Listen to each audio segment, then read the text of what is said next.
This is the Investor Mindset Podcast, and I'm Steven Pesavento. And for as long as I can remember, I've been obsessed with understanding how we can think better, how we can be better, and how we can do better. And each episode, we explore lessons on motivation and mindset from the most successful real estate investors and entrepreneurs in the nation. All right, guys, welcome back to the Investor Mindset Podcast. I am excited and delighted. I have Mark Owens in the studio today. How you doing, Mark? Great, Steven. Thank you for having me. How are you? I am doing really well. I'm excited to jump into some of this story that you have. But for the listeners, Mark, a little bit about Mark. He was lost in the rat race, trying to figure it out until a few months after he bought his first rental back in 2002. He realized this whole real estate thing, there's a lot of potential there. It can really change your life. And that's where he realized they didn't have to follow the path of all of his peers. And in that moment, real estate had set him free. And since then, he's been an active real estate investor in Baltimore, Maryland area, and owns over 100 rental units. You ready to jump into things, Mark? And bring it on. Man, 100 rental units. So you own 100 rental units. That's crazy to think about. But why don't we start out by taking a look back? What events or influences from your childhood, from growing up in, when you were a little kid, shaped who you are today? Man, that's a big question. I grew up in the analog age. I was born in 1965. There was no internet. There was no texting. There were no cell phones. Where I grew up in Baltimore City, the ideal thing was to get a job working at a factory, McCormick Spice or Steve Silver, one of these factory things, or maybe get a job driving a truck. And that's what you did. You got married, you had, 1.7 kids or 2.3, and you bought a row house if you were lucky. And, that was it. That's the neighborhood I grew up in, blue collar. Nobody talked about going to college. We all just thought we would end up, if you really did well, you'd be like a bricklayer or a plumber or something. But most of us aspire to working in a factory. Yeah. And so growing up with that kind of an upbringing in an environment where that was kind of the expectation, and that was really like winning it big, what was that like? And how did you realize that maybe there was another path? What happened was there's a big gap in my life that we can talk about later on if you're interested in hearing about it. But I started to get my life together, like my financial life, and being like a responsible adult, like probably around the age of 30. And I kind of went to a party when I was 12, and I didn't get home for like 15 years. And that's a whole different story. But right around the time I was 30 is when I started to kind of figure things out. I was making $6 an hour working in a factory. And that was like just a little bit above minimum wage. This was like 1994. And then I got a job doing construction, just framing houses. And at the same time, I actually had I had applied to go to college, and I was going to go major in biochemistry. And I actually went to school, majored in biochemistry, that's a whole different story in itself. And getting into the sciences, I thought, I'm going to make a bunch of money, and I'm going to, live the fantasy life. And then what I found out was that was kind of like a big lie. We're always told we need math and science people, and then you go major in the maths and the sciences, and there's very few jobs, and they don't pay that well. And then I switched to the IT thing, this is like back then. We're going back to like the mid to late 90s when the internet was like first coming into people's homes, and the IT business was taking off. And I switched majors to IT. And a friend of mine said, man, you got to get out of college. There's people with 4-year degrees in computer science. They don't even know how to hook up a printer. You got to get these computer certifications. That's where the money's at. And so they had this thing called the Microsoft Certified Systems Engineer certification. I got that. And then I got my A+, and my Net+, and I became a certification junkie. And I got a computer job making. My first one was $15 an hour, and within a few years, it sounds funny, but I was making $100 an hour, and I was actually teaching computer certification classes. I was making $100 an hour, and that was around the year 2001. And I was making more money than I ever thought I could make legally. I mean, I just didn't think people made that kind of money, and I was used to being kind of like poor, and so I saved my money. I didn't run out and buy a big house. I didn't run out and buy an expensive car. I just saved my money because I just thought this stuff is too good to be true, and I don't know what's going to happen. Maybe I'll get fired because I'll say something stupid. And I just kept saving. And at the time, I'd gotten married, and my wife and I had a son, and she had quit her job, and she was staying at home. Then she went back to school. So I was the sole breadwinner for a few years. And I don't want to bore everybody with like all those details, but I was working at the time. I was working 5 days a week, 4 nights a week, and every other Saturday for a few years. I was getting paid very well at the time, and at the point where, like, my own mother, like, called me up and said, "I'm going to ruin my health. I'm going to ruin my family because I work so much." But I had to. There was times in my life where I didn't have anything to eat for 3 days, and I didn't want to get back to that. I still had that fear, and so I just kept grinding and saving, and eventually I just I had to put the money somewhere. I'd saved up $130,000, something like that, and I had to put it somewhere. The stock market's like a casino, and when you look at all the magazines out there, like Money Magazine and Kiplinger's and all that, all those things are supported by that industry, where the people that run the industry make a bunch of money, but the rest of us make 7, 8, 9% best. The average stock broker can't even beat the Standard & Poor 500 index, but they're making a ton of money. And I didn't want to go that route. To me, the residential rentals seemed like the sweet spot, and I started buying rentals. I bought my first one, which is the hardest. Buying your first rental property it can be terrifying. And I was a little nervous about it, but I just thought, like, man, like, what's the worst thing that can happen if I buy a rental property? What's the worst thing that can happen?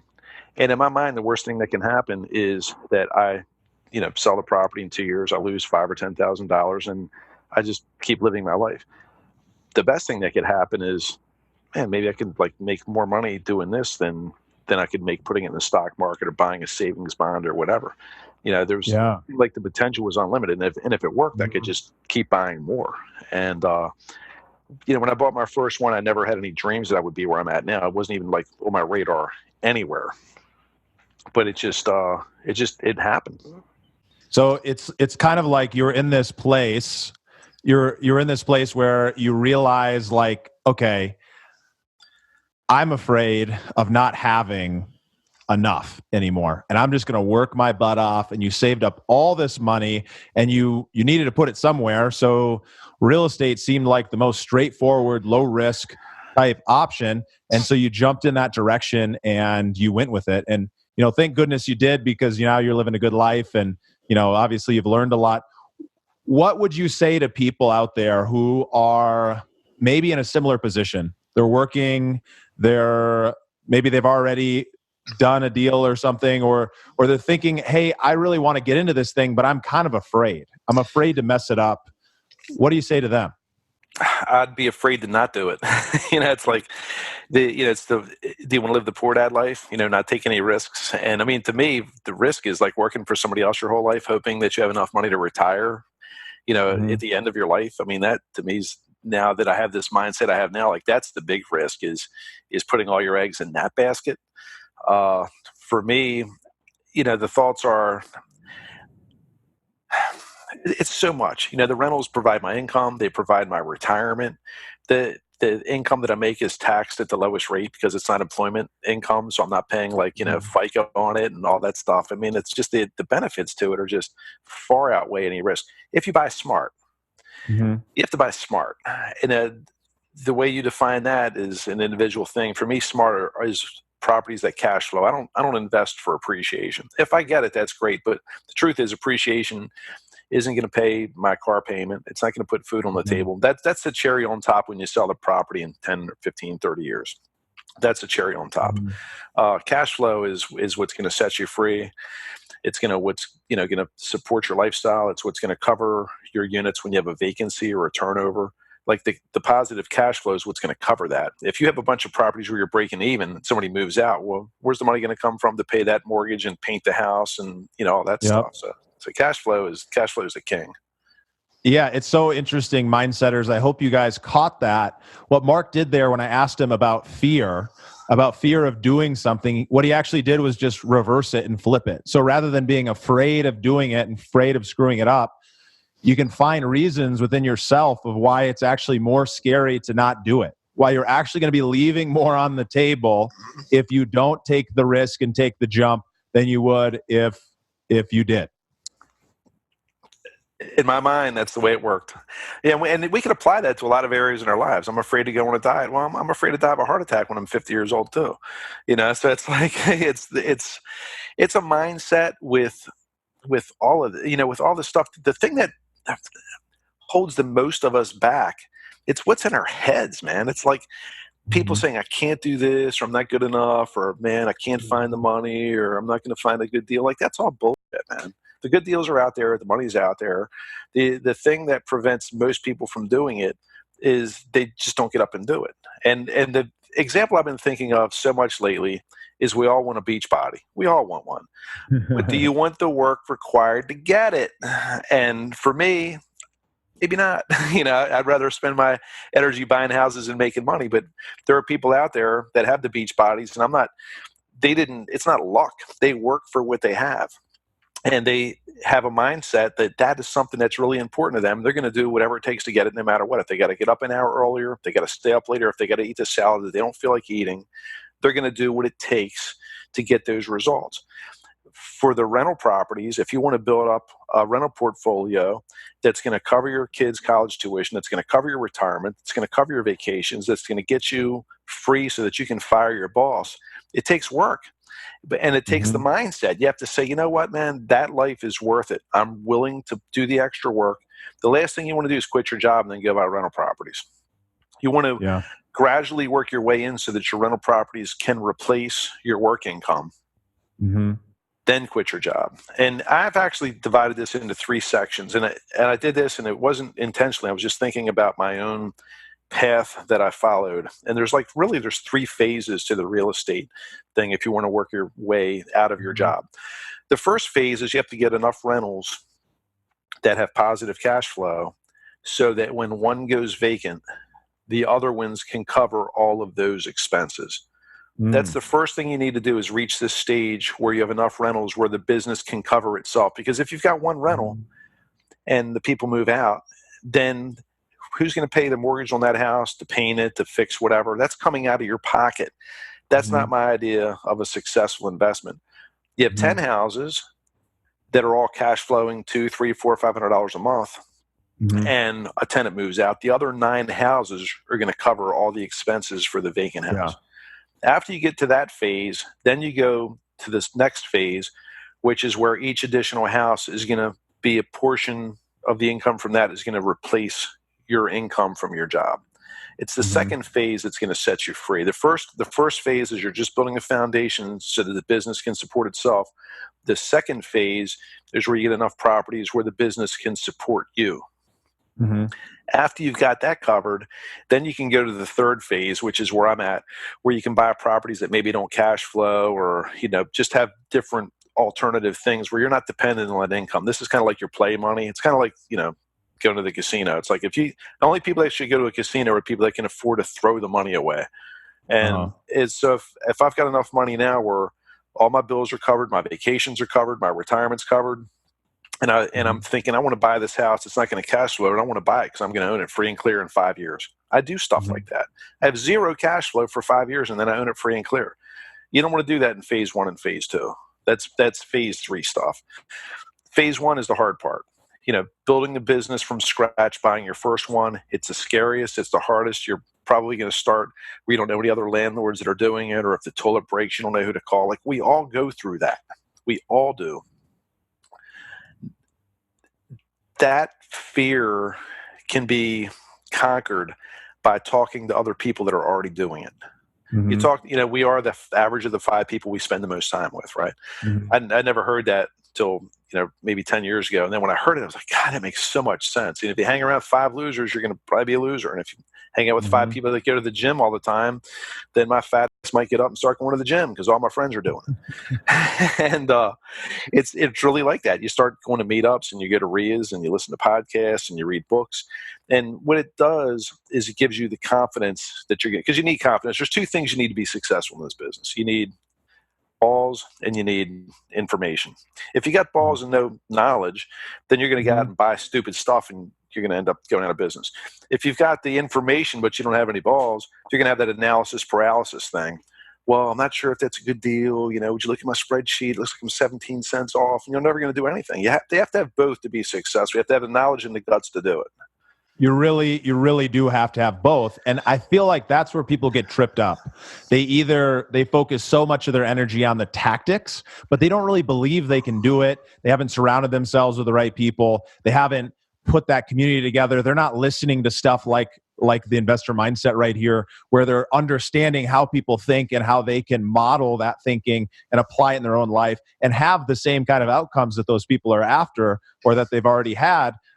They forget about that, and then they start and they spend a bunch of money, they lose, and then they quit. But if they put both together, then they'd be able to succeed. Man, if every guy like did that in the dating world, like there wouldn't be any people on the planet. It's like you go ask a girl, hey, you want to go out? And they say no. It's like you're never going to ask another girl out the rest of your life. You're going to just stay home and watch TV. Like, of course not. That's like our biology. Like, I'm going to go ask 100 of them. One of them is going to say yes. It's the same thing with real estate. You buy one house, they're not all perfect. Some of them are bad, but don't quit on your first one, man. I mean, there's just so much opportunity out. People come from all over the freaking planet to buy rental properties in the United States. They come here not knowing anybody. I mean, we have investors coming from Israel, Nigeria, freaking Australia, coming to the United States to buy rental properties because despite all that you hear, we have really relatively low regulation compared to many other parts of the world when it comes to housing. Mm-hmm. And there's so much of it. And our population in the country as a net is growing. And they're not making any more real estate. So, man, this is the spot to do it. Especially people who've grown up here in the States, it's easy for us to forget how good we have it in a few different ways, especially when it comes to entrepreneurship and especially when it comes to investing. Because where else in the world do we have this kind of environment where we can go and create something out of thin air and just go after it? And that's one of the things a lot of foreign people who move here, who create a new life here, there's this immigrant edge, as Brian Buffini calls it, where when people come from another country, they've got this drive within them because they see what it's like on the other side. They see what it was like to live without, and they see what kind of an opportunity they have, and they really apply it. And I really encourage people to try to find that within themselves. Like, if you can bring yourself down to this place of deep, dark despair of seeing what could be, not to live there, but just as a reminder to say, hey, I need to wake up today and I need to wake up excited because I have this opportunity to create great things for my family and myself. Yeah, this is the land of opportunity. I don't want to sit here and just wave the flag all day, but I mean, this is it. It's like, this is people from all over the world come here to build successful lives, and we get the best and brightest from everywhere. Bill Gates said it. I can't quote him exactly, but he said, if you're born poor, it's not your fault, but if you die poor, it is. Because we do have so much opportunity. Now, this obviously doesn't necessarily apply to everyone based on their own capacities. It's like, I'm never going to get rich playing basketball. I'm not skilled. I don't have the skill. But that doesn't mean that there aren't other opportunities available. I just know with real estate, with the method that I followed, the buy and hold for long term, where I have cash flowing rentals, it would be very difficult to go wrong if you buy in the right, C neighborhoods, working class neighborhoods. It's just, it would be really hard to screw that up. It's just, but again, it's the mindset thing. I think the name of your podcast is it's perfect because it applies to so much, and it's the one thing that so many people ignore. They're just thinking, well, I need the money, or I need this, or I need that. And it's like, man, you got to get your head straight first. You got to get the knowledge. People, I get phone calls from people on a regular basis where they're kind of unsure. I got a phone call from a guy today that he wanted me to come meet with him to talk to him about the whole thing. He owns rental properties in another part of Maryland, but he doesn't really know Baltimore, and he wants me to kind of ease his mind. And I'm just like, man, I'm surprised he's not past that. I'm surprised that he has that much reluctance or fear to invest in a market which is really like a 40-minute drive from his home. But it's such a good reminder, though, because no matter what your experience level, you still have these moments. I know for myself in particular, I definitely have moments where I'm like, I am killing it. I've got this. I am good. And then I have other moments where I think to myself, man, how are we going to keep doing this? Man, do I have this? And am I thinking about this right? And so it's easy to get that self-doubt in your head, no matter where you're at along the route. But it's a good reminder that you're not out of place thinking it, but you better get your mind right, and you better find somebody or something within yourself that you can get yourself back on track so you can keep moving forward and you don't get stuck there. Yeah, one of the valuable things that people can do is like join like a mastermind group, or even create one of their own where they have, a network of their own peers that they meet like, every couple of weeks or once a month, just to hold each other accountable. I'm actually a member of one, and we talk. We had a meeting Tuesday night, and the first topic that we talk about is our family. Like, how's everybody's family life going? Is there any issues? Because it's really easy as entrepreneurs to like focus so much on business that we neglect our family, we neglect our health. We're eating crap all day and we don't exercise. It's really easy to get caught up in that lifestyle. So our first topic is we talk about family. Like, how's your family doing? Any issues? Is there anything you need help with? Is your wife getting pissed off because you're working 60 hours a week? And, how can we find some balance? How can we bring some balance to that so that everything is operating good at home? And then we talk about the health stuff. How's your diet? How's your exercise? Drinking enough water? Like, because those are the things that we neglect as entrepreneurs. They're like the first two things we put on the back burner when they should be on the front burner. And then we talk about business stuff last, because we as business guys could talk about business all night. So we want to make that the last topic. And I get a lot of value out of it. A lot of my friends are members of similar things. And so I think that having a group of other people that understand where you're coming from, that can help bring balance and also help you overcome some of your fears.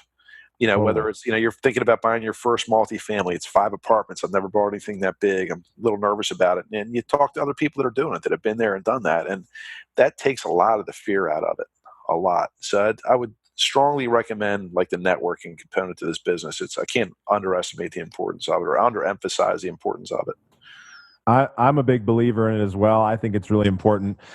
So I'm really curious, Mark, if you wouldn't mind sharing a little bit about your story. When you were telling earlier, you were talking about a 15-year gap. Then I also heard you mention that you didn't eat for 3 days, and you remember what that was feeling like. And then now we're talking about this drive that immigrants have when they come over. And I feel like I know a little bit about your story, and I know you've had that drive. So if you wouldn't mind sharing with the audience a little bit about this time in your life and what you learned from that.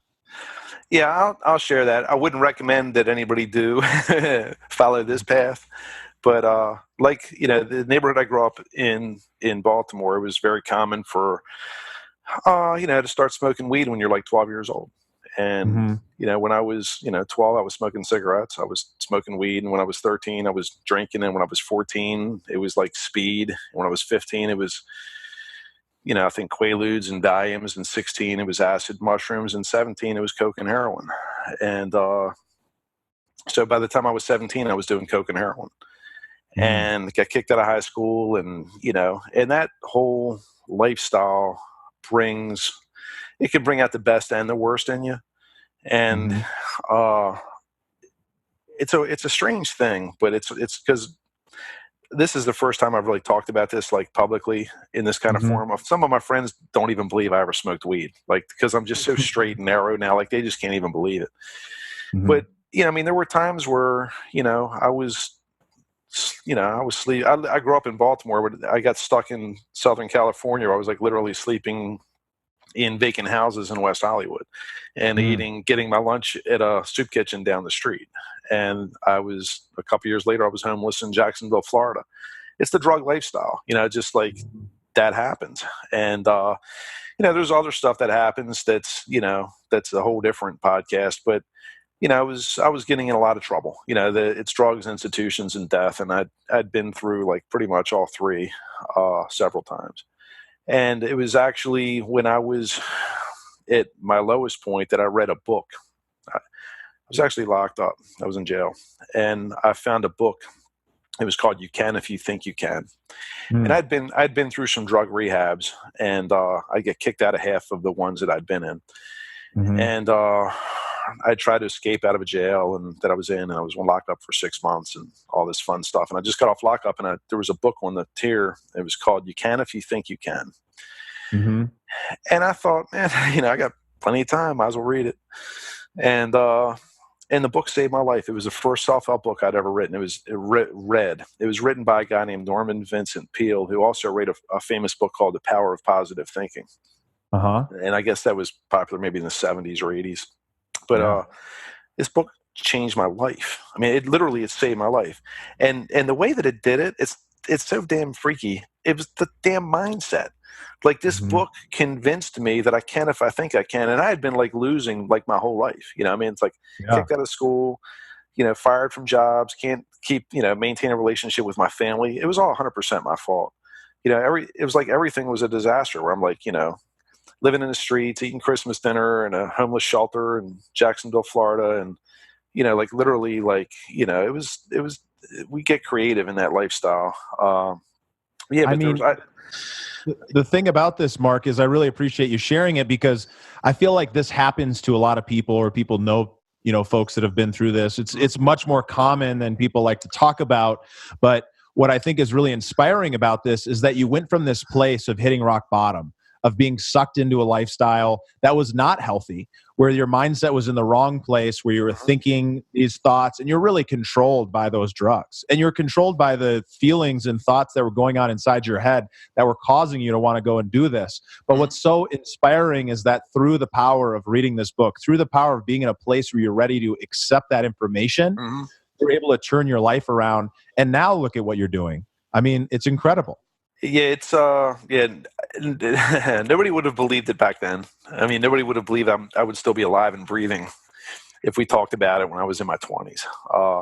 But it really was. It was the mindset. It was just believing in myself that I can do this. And I mean, of course, there's more to it than that. There's more to my story than we don't have enough time to talk about all of it. But I guess my point is, in sharing this information, is that it really doesn't matter what you've done in the past. What matters is, what are you going to do today, and what are you going to do in the future?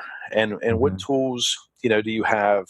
I felt a lot of guilt over my past. I'm actually friends now with the last time I got arrested. I'm actually friends with that cop. We're friends. I went and found him, and on Facebook. I found him on Facebook. And I sent him a message and say, listen, you locked me up, and I just want you to know I'm really sorry for all the stuff I did, and you saved my life, and I really appreciate it. And we've met since then, and we're friends. And so it's, how do I put this? It doesn't matter where people have come from. It doesn't matter how far you've fallen. We can all make a difference. We can all make a positive change in our lives. But most of the stuff comes from inside of our head and the way that we're looking at it. And I've got a guy that just called me a couple of days ago that I knew from back in those days, and he's still, his life's messed up. And he calls me every now and then. And the way I look at it is like, our life is like a book, and each page on one side has like all the negative stuff in our life, and the other page has all the positive stuff. And every day we wake up and we can decide which page we're going to focus on. I focus on the positive page. Is there negative stuff? Yeah. But it's like, I'm not going to let that dominate my thinking. I'm going to think about the positive stuff. I'm alive. I'm breathing. The people that I love are alive. They're healthy. I've got a great business. My son's doing fantastic. People in the community respect me. And I focus on that. I could focus on, I'm fat and I'm lazy, but it's like, I don't want to focus on that, man. It's like, I acknowledge that that's there. I don't exercise as much as I should, but I'm not going to let it ruin my day. Having a positive mental outlook is just, it means everything. I mean, it's your mindset. Again, it's your mindset. If you go into anything thinking, I'm going to lose, I'm not going to do well, you already lost. You have to go in believing that I'm going to get in there, I'm going to kill it. I'm going to go in, I'm going to buy a rental that's going to cash flow, and I'm going to do it the right way, and I'm going to get a support network to help me when things don't go right. Man, you already won. Now you just got to go find the property. It's just having that confidence is what makes all the difference. Well, I really appreciate you getting into that with us, Mark, for sure. I mean, there's just something about being able to be authentic about kind of what happened and where you came from. That is such a good reminder to people that we're not all perfect. We've all screwed up along the way. I've screwed up plenty of times. And, sometimes you think back on those things and you feel bad, or you feel remorse, or you wish that you wouldn't have said that thing, or you wouldn't have done that thing. But what is such a good reminder is like the metaphor you use, that you can look at the positive and you can Mhm. put yourself in that state where you're going to be able to move forward no matter what. You're going to find a way to make things happen. And when you're in that state, anything's possible. When you're in that place of, I'm going to find a way and I'm going to have a good life and I'm going to make this stuff happen, it does. But Changes if you're kind everything. of wishy-washy, it can't. Well, listen, I still screw up. I mean, I'll just email my wife. She'll give you a list. She keeps a list. And so, yeah, I still mess up. But my mess ups today are like simple. I forgot to take the trash out or something like that. So I don't know if this even will resonate, but how does somebody forgive themselves? How do you go through the process of letting go of things that once were things that would hold you down, and being able to let go so that you can be free to move forward? You know, that's a good question, because that is something that I struggled with for many years, like the guilt of Mhm. just living that lifestyle and just hurting so many people. You know, the people that love you, and just being such a Exactly. disappointment. There are tools that I've used where, I mean, it's funny. Like, I just had a person on Facebook that I had talked to. You know, we're friends on Facebook, but it's somebody I've known since I was like 10 years old.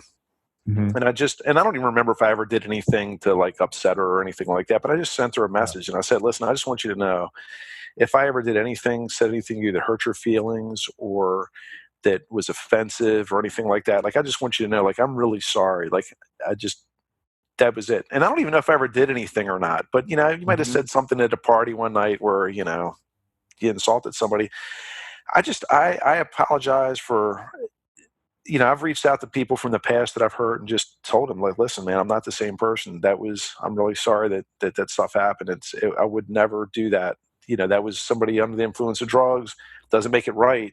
But I'm just saying, I'm really sorry that happened, and that you, so making amends with people is Mhm. important. Also, you know, it's not as direct, but just being like a good person, you know, being a good contributing member to society, you know, like, just reaching out to help people. Like, the net's on my side, where if you weigh them both out, like, I've done far Yeah. more good than bad, but it took time. It takes time. You can't Yeah. just sober up and then the next day, like, okay, I'm guilt free. Like, of course not. Uh, Mhm. it's just, a lot of it is just making amends with people, just, you know, telling people that you're sorry for hurting them. And it still doesn't make it right, but it's that's all that we can do. And again, and this is for me, I'm just repeating myself at this point, but it's just like living a good life and trying to be a good person and live, you know, the golden rule. You treat people the way that you want to be treated. And if you Mhm. can continue to do that for the rest of your life, then that's all you can really do. Yeah, so it sounds like you've given yourself grace for that place that you were in, while also looking forward about the kind of person you are, the kind of person that you want to be. But, you know, when it started for me, because when I was first like trying to get my shit together, and I'm like, I don't even know who I am. I've been like drunk or high for like 15 years. I don't even know who I am anymore. And Mhm. then my question was, well, who were you before you started doing drugs? Like, what were you like when you were 11 years old? And I Yeah. thought, when I was 11, I was like a good kid, man. Like, I was good in Mhm. school. I never got in trouble. You know, I loved my parents. They loved me. I had a dog. I was nice to my dog. You know, like, everything was like normal. And I thought, well, you're still the same person. Mhm. Like, you could take the nicest person in the world and you get them addicted to drugs and they turn into an animal. But then you take the drugs away and they're back to that nice person. So I realized, okay, I'm not a bad guy. I did bad things, but that wasn't me. That was this body under the influence of drugs, which is really it's like a Jekyll and Hyde thing. It's like a whole different person taking controls and doing things that you swore you would never do. Mhm. And once I accepted the fact, okay, I am not a bad person. I've done bad things, but I am not a bad person. I am Mhm. okay. And then the next thing is, well, now what do I do? Because, like, I don't even know how to talk to girls unless I'm drinking. It's like, it was Yeah. like being born all over again. It's like, you know, you're 25 years old and you feel like you're 13 because you don't even know how to have those conversations. You didn't develop uh, me. I didn't develop emotionally the way that maybe you did, because when you were 14, 15, 16 and you have problems, you figure out ways to deal with them. where I couldn't do that because I was drinking and getting high and all that. So you become stunted emotionally, and it just takes time to But that recover. same thing applies to getting started in anything, right? You're going to kind of be at an elementary level, and you've just got to embrace that. So when you're making a change in your life, that's where things really have to go. So from a habits perspective, what are some of your keystone habits, the things that you do on a daily or weekly basis that you think have led to a good life? Boy, habits. You know what? One of the things that I'm going to talk about business stuff because this is the stuff that I think most of the people that are watching this are interested in. I pay very close attention. Like when I owe somebody money, whether it's the phone company or whatever, I make sure all my stuff is paid on time.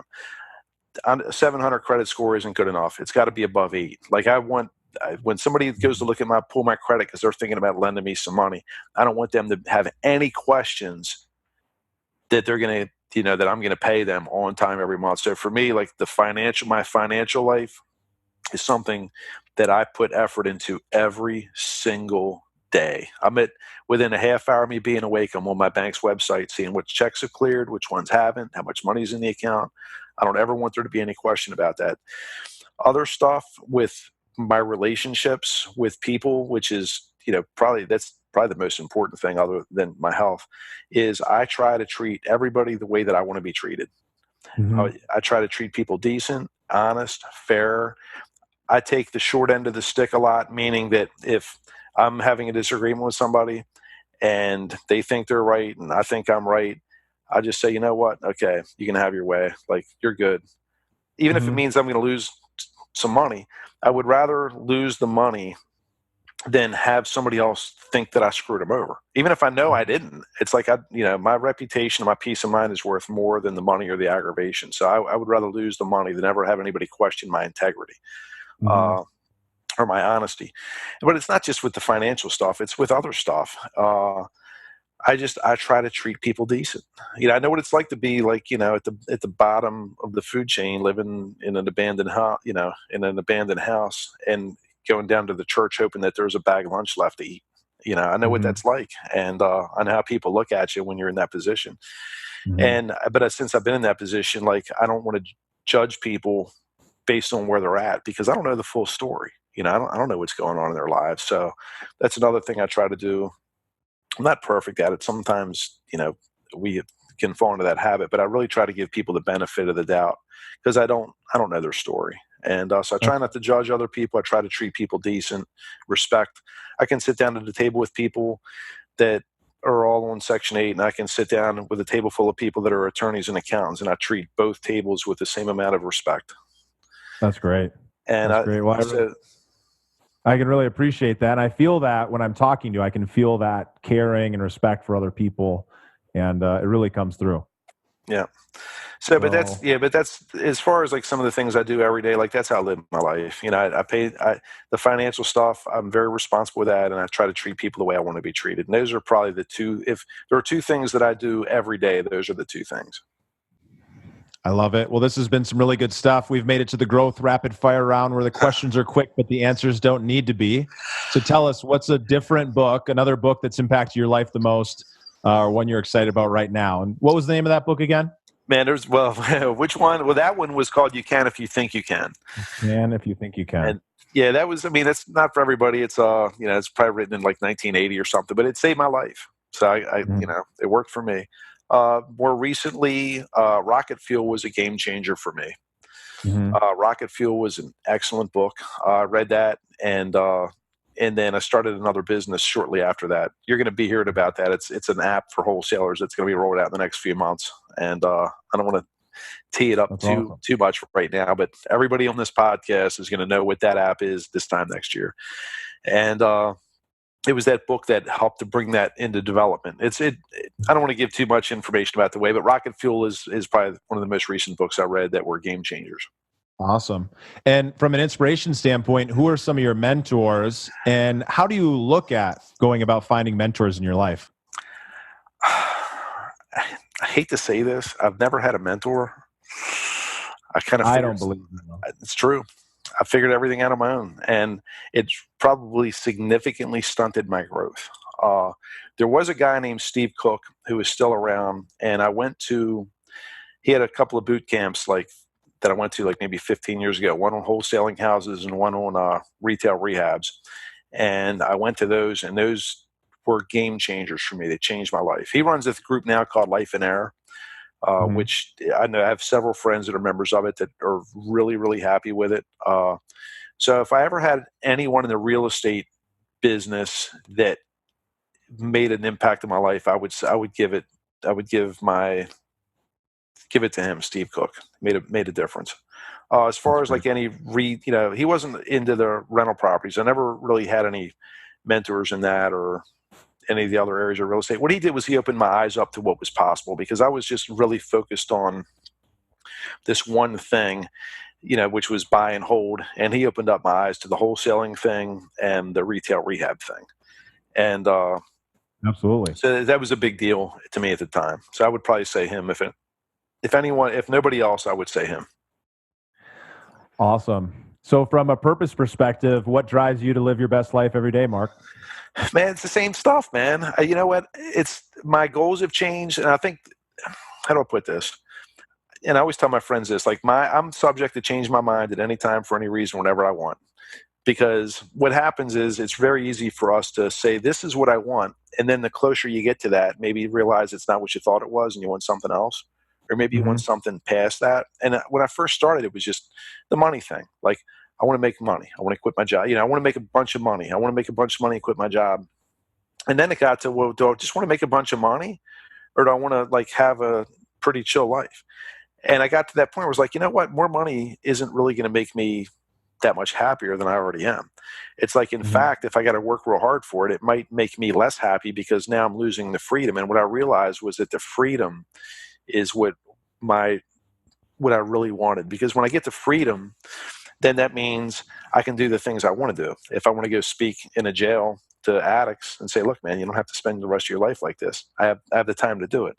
If I want to go, like I went out to lunch with another guy today, I had time to do that. It's just a freedom to, if I decide I want to go hop on a plane tomorrow and fly down to Florida, well, maybe not Florida due to the weather right now, but maybe somewhere else, I have the freedom to do it. So the freedom is what motivates me now. And I'm constantly looking for ways where I can increase that. Oh, I can really appreciate that. And this has been such a touching conversation. I've learned so much about you, but I've also been reminded about some of the really important things that I need to be doing in my life and that I need to appreciate. So I really appreciate you for sharing this with us. Where can people find out more about you or get in touch? Yeah, probably the best place is I got a website, markowens.com. There's links on there to, I think I got a Facebook group that I run for like the Baltimore Area Investors Network. I got a coaching page that's on there, but I'm kind of shying away from the coaching stuff right now. But there's more information on there. Those are probably the main places to find me. I'm on Bigger Pockets and stuff like that too, but the Facebook page or my web page are probably the best places to start. Well, this has been super great. We'll make sure we include links in the show notes to all of that. And I look forward to the next time we get to do this again. Hey, thanks, Stephen. Really, I appreciate it. I hope your audience gets a lot out of it. I really do. I know they will. Thanks, brother. Thanks. Thank you for listening to the Investor Mindset Podcast. If you like what you heard, make sure to rate, review, subscribe, and share it with a friend. Head over to theinvestormindset.com to join the Insider Club, where we share tools and strategies from the top investors and entrepreneurs on how to take it to the next level.